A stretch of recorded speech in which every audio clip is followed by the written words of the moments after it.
Good morning, Brother Chad Long, Delhi Baptist Church here with you. I want to correct myself from yesterday. I read sometimes too much.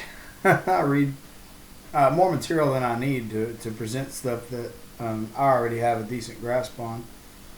But I was reading somewhere about this great fish thing, and there's some who don't necessarily believe it was a whale. But I looked in Matthew 12 and verse 40. Jesus called it a whale. And he made a point to say, just as Jonah was 3 days and 3 nights in a whale's belly, so also must the Son of Man spend 3 days and 3 nights in the belly of the earth. So that settles it for me. Jesus called it a whale.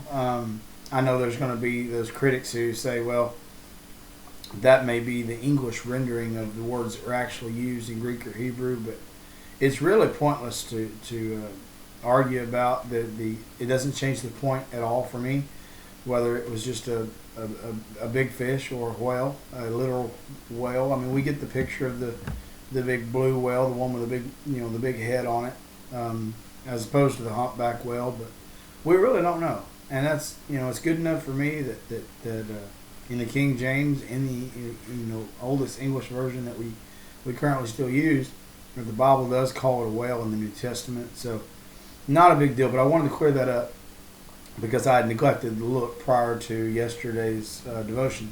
So anyway, we come to chapter 2, and I'll start in verse 1. Jonah prayed unto the Lord his God out of the fish's belly. Now, what strikes me about this, and if you're like me, you'll recognize this, sometimes in our lives, we've got to be brought to a Jonah experience, to a whale's belly experience, before we'll acknowledge and pray like we're supposed to. I'd like to believe that as Christians that we're ready to do the Lord's will all the time. We're ready to follow Him and do what He wants us to do, and be thankful for the things that He's done for us, and be receptive of the things He wants us to do. I'd like to believe that, but I know from my own personal experience that sometimes we just the God's trying to get our attention and we're not paying attention. We're asleep, maybe we're distracted, we're focused on other things, and we're just not paying attention to what it is He's trying to say to us. So on occasion in our own lives, while we may not have to go as far as being put in the belly of a whale, we do sometimes have to hit bottom or get pretty low before we'll stop and regroup and listen to what God's trying to say. Again, it may not be to the extreme that Jonah does here, but in each of our lives there are times when we need to be awakened or at least poked and prodded a little bit. Just like when I'll give you an example and I'll get back to the scriptures. When one of my children's watching a show they particularly like, I'll come into the room sometimes and try to get their attention, and they're so focused on what they're watching, they don't hear my voice. And sometimes I've got to either get between them and the TV, turn the TV off, throw something at them, poke them, whatever. Sometimes I have to go to a bit of extreme to get their attention, to get them to hear me. And that's a picture of the Lord, who sometimes is trying to get our attention and we're just not listening. So in Jonah's case, he heard what the Lord had to say. He just actively refused to do it. So and there's times with my children where it's that way as well. But whether it's open rebellion or just not paying attention, sometimes the Lord will use a wide variety of means to get you to hear Him and to acknowledge Him. So Jonah is there, okay? He's as low as a person can go. He should have died, and I think he recognizes that. There's been times in my life where I don't know how I lived. There's been times in my life where I know that I probably shouldn't still be here. But God moved on my behalf, and I recognize that. Jonah recognizes that here. Chapter 2, verse 1, he prays unto the Lord his God out of the fish's belly. And he's praying now because he's realized his folly. He realized it before they threw him out of the boat, but now he really realizes it. Because when he went into that water, for all intents and purposes, the old Jonah died. I mean, he when he went into the water, he was as good as dead. It might as well have died, because When that fish comes along and swallows him, there's just almost no. You talk about hopelessness. There's almost no hope at that point. I mean, who in their right mind would expect to live through something like that? Who in their right mind would expect to ever see the light of day again? Who in their right mind can even consider life beyond that? I mean, I would think that you'd be partially digested in 3 days. It's just among the miracles that are present here that he didn't lose, parts of himself, for lack of a better explanation. So there's a whole lot to be thankful for here, and there's a whole lot to be mindful of as Jonah goes to the Lord in prayer. In chapter 2, verse 2, it says, "And he said, I cried by reason of mine affliction unto the Lord, and he heard me. Out of the belly of hell cried I, and thou heardest my voice." Now the point here is that it doesn't make any difference where you are, whether you're in Tarshish, Nineveh, Israel. He was from a place called Gath Hefer. He could have been home. And there's no place that you can go to get away from the presence of the Lord. There's no place you can be where he can't hear you. And that ought to comfort you. It comforts me to know that wherever I am, he hears me.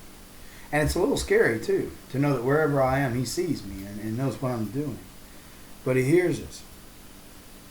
And he hears Jonah. And Jonah makes a point to say, even in my affliction, the Lord, he hears me. Or he says he heard me. Thou heardest my voice. Verse 3. "For thou had cast me into the deep, in the midst of the seas, and the floods compassed me about. All thy billows and thy waves passed over me." This is a reference to the storm. It's a reference to the water. I don't have any idea what it's like in the belly of a well. I cannot imagine. I don't know what all's in there, and I don't want to. I can't imagine that it smells good. I think that sometimes my breath is bad, but imagine being inside the belly of a well where everything it's eaten has been in there decomposing, and this will gross you out if you sit and think about it. It'll really gross you out. If there's a spot in there to sit, it's not going to be comfortable. I can't imagine. I just cannot imagine being in a place that's that dank and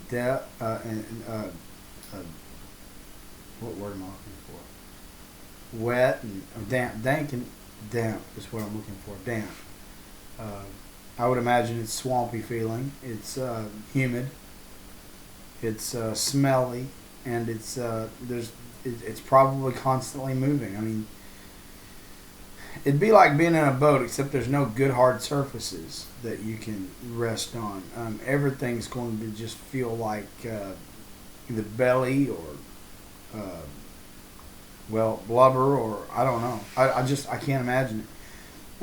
The more that you think about it, the more gross it gets.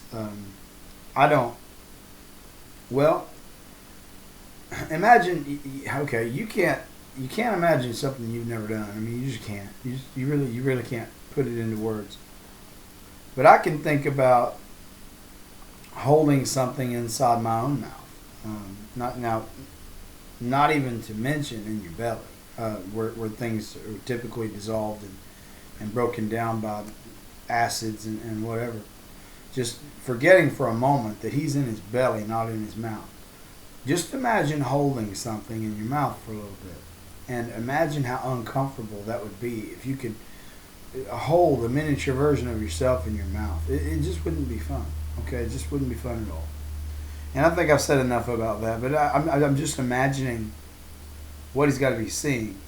And he talks about the seas and the floods and the billows and the waves. I think some of that's still going on. I mean, outside the fish, there's still water to contend with. Inside the fish, there's got to be juices flowing, waters and acids, and I don't know what all. I can't imagine it. But he says in verse 4, "Then I said, I am cast out of thy sight, yet I will look again toward thy holy temple." Jonah's getting homesick. I think it's incredibly interesting that he mentions the temple here, because I really don't know how much restriction was put on northern Israel as far as border practices. But I know when the two countries separated, when Israel and Judah split, Jeroboam I made a point to put idols and worship houses at Bethel and at Dan to prevent the people of Israel from going to the temple. Because he feared that if his people continued to go to the temple to worship the Lord in Jerusalem, that they would overthrow him and reunite the two countries. Or that enough people would migrate down there so that they'd have better access to the temple, that there wouldn't be much country left for him to rule. Well, every king of Israel following Jeroboam I just compounded this problem. Nobody made it any better. I don't know what the security practices were like. I don't know if they had to come up with some type of a passport and a visa. I mean, I'm kidding, because they didn't have those things back then. But really, I don't know how long they were allowed to leave, if they were allowed to leave, what the restrictions were like. I don't know how much access they had to the temple anyway. And assuming your government would let you out, how did Judah feel about this? How did the country of Judah feel about these foreigners and their brethren? And I get that, but now they're another nation. They're foreigners. And so now you've got to contend with them coming over the border to come to the temple to worship, and there had to be some restrictions. There had to be some regulating of this flow of traffic. So I've always wondered, and I don't know, but I've always wondered when they split how long it took before people got out of the practice of going to the temple to worship, and when it became no longer popular to do, how many people kept doing it anyway? How many people went to the temple of the Lord to worship him the way that he instructed them to? We don't know. But I think it's incredibly interesting that Jonah, who was from the northern kingdom, mentions the holy temple here, which leads me to believe that he may have been one of those that continued to worship at the temple. Now, we knew he was a man of God. We knew that. So it's not hard for me to believe that he did go to the temple. But I can't imagine that it was easy for him to do, and I can't imagine that too many others were doing it with him because of the state that Israel was in by this point. So, anyway, he points it out. He says, I am cast out of thy sight, yet will I look again toward thy holy temple. I wish, when Jonah was first told to go, and first told to preach to Nineveh in Assyria, I wish he'd have gone to the temple then. And I wish that we would learn from this, that when we're asked of God to do something, the first thing we should do is go to the house of the Lord. Go somewhere where we know that the place has been set aside, sanctified for the worship and the honor of God. We have the church next door. It's not the church, it's just the building. But our church, which is the body, has set that place aside for the worship of God. And when we're in there, we try to show him the reverence and love that he deserves. And so that's a good place to go when you're trying to seek him out. A place that's not been desecrated, a place that's been used to honor and glorify our God, our King, and our Savior. That's where you ought to go when you have questions about what you ought to do. And I wish Jonah had gone to the Holy Temple, because I suspect that he didn't. I suspect he immediately took off, and now he's wishing he had done that. I think he would have found strength and direction and comfort and peace, and he'd have been able to accomplish the mission that God had put before him. But anyway, he didn't, and now he's talking about it. He says, I will look again toward thy temple. Verse 5, the waters compassed me about, even to the soul. The depth closed me round about. The weeds were wrapped about my head. I've been fishing enough times in my life to know that I catch more seaweed than I do fish. It's just the way it is. Depending on where you go, sometimes it's really heavy. Sometimes it's really thick. Sometimes it's not so bad. Depends a lot, too, on what you're using for bait and how heavy your lure is and all of those things. But I know I've gotten aggravated with the fact that I cast and reel in, and then I've got to dig, grass and seaweed off of a hook. I can imagine that in the belly of this well, there's similar substances. There's weeds. I'm thinking this is seaweed. I'm thinking as he was taken in by this well that he got caught up in whatever else was on its way in. In fact, if this well was not a meat eater, if he ate strictly seaweed normally, then it's possible he thought he was eating seaweed. If Jonah was wrapped up in a bunch of it, he just took him a big old gulp, swallowed it down, thinking he's getting his vegetables for the day. I mean, I really don't know. It's all speculation, but it's interesting to think about, and it's pretty gross. This is what he says. He says, "The depth closed me round about; the weeds were wrapped about my head." One of the reasons I wanted to look at this narrative, and it's a true story. It's not made up. One of the reasons I wanted to look at it is because they don't tell you any of this in Sunday school. I didn't hear any of this as a kid. You kind of just get to the point that he got swallowed by a well, and then he spit back out, and then he goes back to do what he was supposed to do to start with. You don't get into the gory details. So, having said that, we get to verse 6. The Bible says, "I went down to the bottoms of the mountains. The earth with her bars was about me forever. Yet hast thou brought up my life from corruption, O Lord my God." Now he says bottoms of the mountains. This could mean a variety of things, but I think he's talking about what's under the ocean. There are mountains and valleys underwater too. And I don't know how he would have seen any of these things, being that he's inside the belly of the well. But maybe on his way in or on his way out, he was able to see some of the flora and some of the terrain underwater. And maybe not. Maybe he's just using metaphors for what he knows from on land. But anyway, he makes a point to talk about the bottoms of the earth, which would be under the ocean. Her bars was about me forever. I don't know what that means, unless it's a reference to the bars of a jail. I don't know, because I don't know if they had bars on their jails back then. I just don't know. But it would make sense. "Yet thou hast brought up my life from corruption." Now, this could be a reference to the fact that he's not being eroded or broken down by the acids. His body is protected in there. And this is a supernatural thing. I think Jonah realized pretty quick that he's not in there suffocating.